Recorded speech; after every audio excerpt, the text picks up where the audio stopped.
Scientists once scraped a strange molecule from the soil of Easter Island. It could freeze a living cell in place and stop it growing.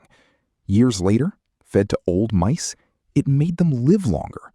One molecule, two effects, both pointing to a single protein in every cell you own, running the oldest decision in biology: grow now or last longer. That protein is mTOR, the mechanistic target of rapamycin. Its gene sits near the tip of chromosome 1. mTOR is a kinase, a switch that reads the cell's surroundings and gives one order: food plentiful? Build. Scarce? Hold back and recycle. Almost everything with a nucleus runs a version of it. It is that old. The molecule came first. In the 1970s, a scoop of Rapa Nui soil gave up a bacterium making a powerful antifungal. They named it rapamycin after the island.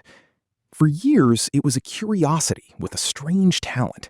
It stopped cells dividing, and no one knew what it was grabbing inside. To find that target, you go to yeast. In 1991, Michael Hall's lab dosed yeast with rapamycin and watched them stop cold. Then they hunted for mutants that could grow anyway, and every escape landed on the same two genes. They named them mTOR, the target of rapamycin. Hall would win a Lasker for it. Then the same gene turned up everywhere. In 1994 and 95, 3 labs racing each other pulled the human version from our own cells. Yeast, worm, fly, mouse, human. The same switch, barely redrawn across 1 billion years. That is how you know it matters. Evolution doesn't conserve what it doesn't use. So what does the switch actually do? mTOR works inside 2 machines. The first, complex one, is the sensor. It rides on the lysosome, counting the amino acids drifting in. It listens for insulin down a chain of proteins, PI3K, then AKT, past a brake called TSC. It even reads the cell's fuel gauge. When every input says plenty, it flips on. And when it flips on, the cell commits to growth. Complex 1 drives the ribosomes to churn out protein, and at the same moment, breaks autophagy, the recycling program that keeps a starving cell alive. Grow or clean house, it can't do both. Complex 2 tunes survival and cell shape from the other side.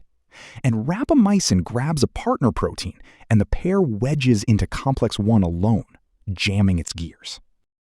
Now the surprise. Turn that switch down, and life gets longer.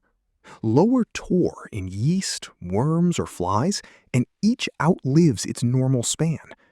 Then, in 2009, the hardest test: mice. Given rapamycin late in life, the mouse equivalent of your 60s, they lived 9 to 14% longer, the first drug ever shown to extend a mammal's lifespan. Even eating less works partly through the same switch. But a growth switch has a shadow. What happens when it's stuck on? That is cancer. The circuit feeding mTOR, PI3K, AKT, and the tumor suppressor PTEN, is among the most frequently broken in human tumors. Snap the brakes, and the cell just keeps building. So rapamycin's descendants became cancer drugs: temsirolimus and everolimus, approved for kidney, breast, and rare tumors. In tuberous sclerosis, one broken brake jams mTOR on and sprouts tumors body-wide. Blocking mTOR shrinks them. So, can we borrow the long life without the danger? That's the frontier. Rapamycin is blunt. Hold the switch down too long and you disturb the other machine, complex 2, and side effects creep in, high blood sugar among them.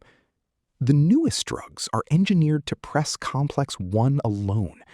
Trials are running in aging dogs, and low doses have already sharpened the immune systems of the elderly. The molecule from that island soil is now a leading candidate to slow human aging. Still unproven, still under test. From a scoop of island soil, to a switch in yeast, to the human genome, to a drug that stretches a mouse's life. One protein, at the oldest fork there is. Grow now or last longer? And we're only just learning how to choose. The Gene Channel.